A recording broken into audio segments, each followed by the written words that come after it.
আপনারা কি অনুভব করতে পারছেন এই মজলিসের কোথাও হয়তো রহমতের ফেরেশতারা আমাদের ঘিরে আছেন? কারণ আজ আমরা এমন এক মানুষের কথা বলতে চলেছি যিনি স্বয়ং বিশ্বজগতের প্রতিপালক, আল্লাহ সুবহানাহু ওয়া তাআলার হাবিব। তিনি হাবিবুল্লাহ, আল্লাহর বন্ধু, উভয় জাহানের মানবের সর্দার বিশ্বনবী মুহাম্মদ সাল্লাল্লাহু আলাইহি ওয়াসাল্লাম। অথচ আজকের এই যান্ত্রিক নগরে, আমাদের ব্যস্ততম জীবনে আমরা কি একবারও ভেবেছি কে তিনি? আমাদের সাথে তার সম্পর্কটা আসলে কিসের?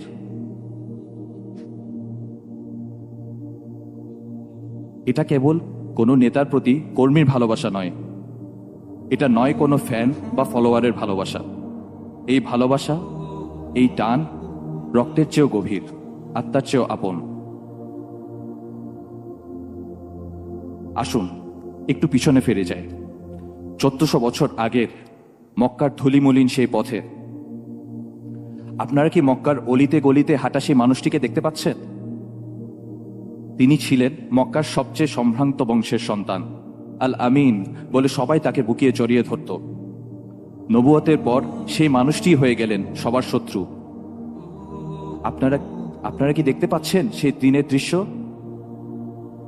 কাবার চত্বর, সিজদায় পড়ে আছেন রাহমাতুল আলামিন মুহাম্মদ সাল্লাল্লাহু আলাইহি ওয়াসাল্লাম। নিজ রবের প্রেমে মগ্ন তিনি তখন। ঠিক সেই মুহূর্তে কুরাইশের এক লোক উটের পচা, গলিত, দুর্গন্ধযুক্ত নারী ভুঁড়ি ছুঁড়ে মারল আল্লাহর হাবিবের পবিত্র পিঠের উপর। কল্পনা করতে পারেন সেই দুর্গন্ধ, সেই ভারী বোঝা? নারী ভুঁড়ির দুর্গন্ধে শ্বাস বন্ধ হয়ে আসছে, ভারে তিনি নড়তে পারছেন না। এই করুণ দৃশ্য দেখে দৌড়ে এলো ছোট মেয়ে ফাতিমা। বাবার পিঠ থেকে ময়লা সরাতে সরাতে ফাতিমা কাঁদছিল।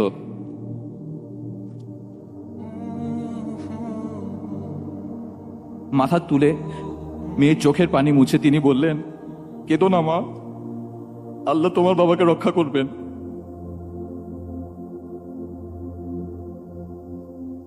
আর তাইফের সেই দিনটির কথা মনে হলে আজও আকাশ বাতাস ভারী হয়ে ওঠে।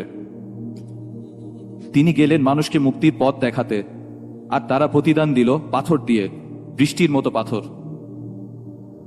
বখাটে ছেলেরা পাথর মারছে, রক্তাক্ত হচ্ছেন আল্লাহর হাবিব সাল্লাল্লাহু আলাইহি ওয়াসাল্লাম।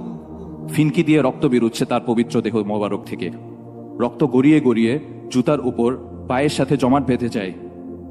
ব্যথায় বেহুশ হয়ে পড়েন আল্লাহ রসুল সাল্লাল্লাহু আলাইহি ওয়াসাল্লাম। সেই দিন তো পাহাড়ের ফেরেশতারা এসেও বলেছিল, হে আল্লাহর রসুল, হুকুম দিন, দুই পাহাড়ের মাঝখানে পিষে ধ্বংস করে ফেলি এই জনপদকে।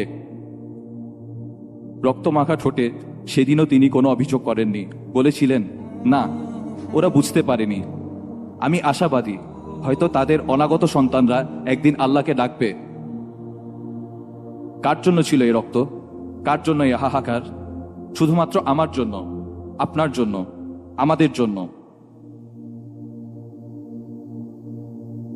তিনি আমাদের কতটা ভালোবাসতেন তা কি আমরা কখনো অনুভব করেছি?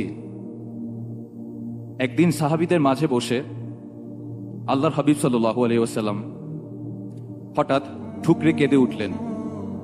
বললেন, আমার ভাইদের সাথে সাক্ষাৎ করতে বড় ইচ্ছে হয়। সাহাবীরা অবাক হয়ে জিজ্ঞেস করলেন, ইয়া রাসূলুল্লাহ, আমরা কি আপনার ভাই নই?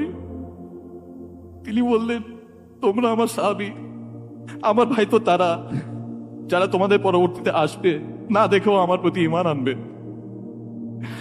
তিনি আমাকে আপনাকে ভাই বলে সম্বোধন করেছেন।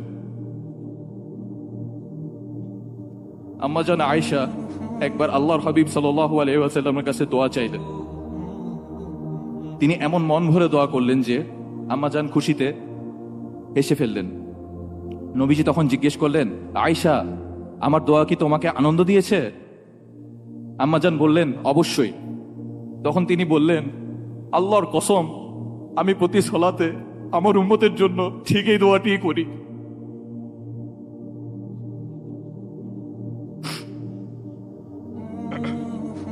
একবার চিন্তা করুন তো, প্রতি সালাতে তিনি আপনাকে ভোলেননি।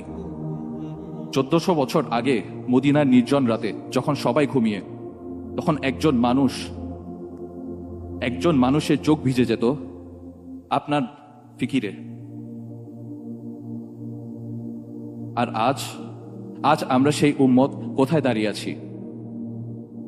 বিদায় বেলায় এক অমায়িক দৃশ্য মন জুড়িয়েছিল আল্লাহর হাবিবের। হযরত আবু বকর রাদিয়াল্লাহু তাআলা আনহু এর ইমামতিতে সাহাবীরা সালাত আদায় করছেন, প্রচণ্ড জ্বরের ব্যথাতেও। পর্দার আড়াল থেকে এই দৃশ্য দেখে তিনি মুচকি হাসলেন। প্রশান্তিতে বুক ভরে উঠল তার। আমার উম্মত একতাবদ্ধ, আমার উম্মত আল্লাহর পানের রূপসিজদায় অবনত। একবার ভাবুন তো, যদি আজ আল্লাহর রাসূল সাল্লাল্লাহু আলাইহি ওয়াসাল্লাম ফিরে আসতেন, যদি তিনি দেখতেন তার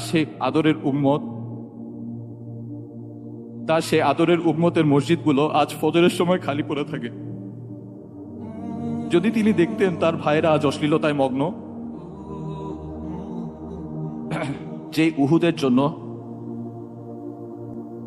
উহুদে তার রক্ত ঝরেছে, সেই মানুষেরা আজ সামান্য দুনিয়ার লোভে মিথ্যা বলে, ধোঁকা দেয়।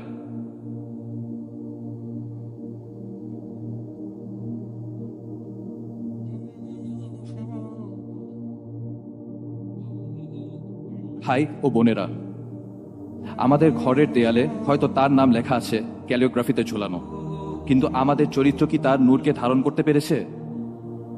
আমরা মুখে বলি ভালোবাসি, অথচ আমাদের জীবনের দিকে তাকালে মনে হয় আমরা যেন চিনি নাই মানুষটাকে। কি জবাব আছে আমাদের? সেই দিন, যেদিন আকাশ ফেটে যাবে, নক্ষত্রগুলো খসে পড়বে, ইয়া নফসি ইয়া নফসি বলে ছুটতে থাকবে সকলে। গর্ভধারিণী মা নিজ সন্তানকে চিনবে না, বাবা চিনবে না ছেলেকে। যেদিন নবীরা পর্যন্ত ভয় কাঁপতে থাকবেন, সেই দিন একজন মানুষ আল্লাহর আরশের নিচে সিজদায় লুটিয়ে পড়বেন। আল্লাহ জিজ্ঞেস করবেন, হে মুহাম্মদ, মাথা তুলুন, চান দেয়া হবে, সুপারিশ করুন, কবুল করা হবে। সেদিন তিনি নিজের জন্য জান্নাত চাইবেন না, ফাতিমার জন্য জান্নাত চাইবেন না। যেদিন সবাই সব বন্ধন ভুলে গেছে, মুছে গেছে, সম্পর্কের যত সীমানা, সেই দিনও তিনি বলবেন, ইয়া রব্বি উম্মতি উম্মতি, হে আল্লাহ আমার উম্মত। মহাবিপদের সেই দিনেও যিনি আমার আপনার জন্য কাঁদতে থাকবেন, না যাতে সুপারিশ করবেন, কেমন করে আমরা সেই নবীর সুন্নাহকে অবজ্ঞা করি? কেমন করে সেই নবীর কলিজায় আঘাত দিয়ে পাপাচারে লিপ্ত হই? আমরা কি বড় বেশি অকৃতজ্ঞ নই?